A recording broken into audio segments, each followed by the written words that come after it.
Chapter 12 Moriyama-sensei. Yaga was back in the hospital room, looking at the lump of white hospital bedsheets hiding Geto somewhere underneath. School administrators hadn't sent him here this time. He felt he had to warn Geto. They were fine writing out Geto's recovery at first, but now they were tired of waiting. There was no acknowledgement given that some physical and emotional wounds took time to heal, and some of these wounds might fester forever. Yaga was here because a decision was made by the higher-ups to bring in a teacher from the Kyoto school to see if he could draw out Geto from his stupor.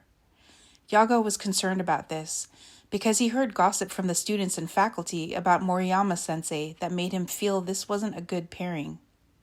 According to all the gossip he could piece together, Moriyama was an instructor with a chip on his shoulder.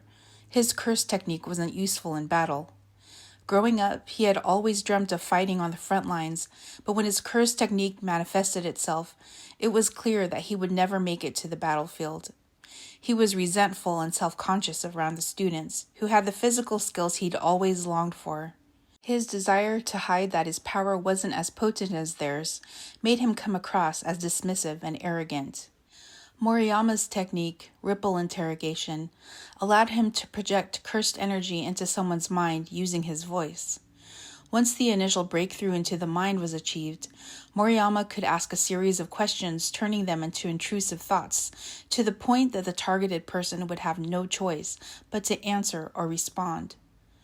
Ripple interrogation had many limitations. He had to be in close auditory proximity to the person, and if the person could physically shield themselves from his voice, it wouldn't work. Yaga was wary of this other teacher being used to draw Geto out of himself, and wanted Geto to have some forewarning. He was going to speak to the lump on the bed, but felt very foolish suddenly. Yaga was no better than anyone else in the faculty. He was here to caution Geto that if he didn't recover soon, this asshole instructor was going to come interrogate him. He was rushing Geto's recovery too. Should he even say anything about Moriyama?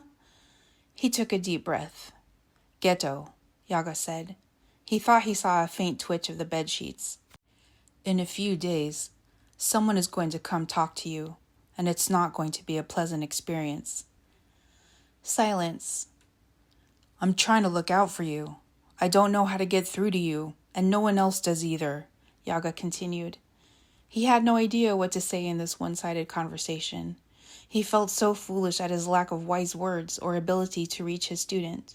"Maybe I can convince administration to let Ieri and Gojo come see you first." It was the first time Geto couldn't stop someone from saying their names. His mental wall wasn't fast enough to block them out.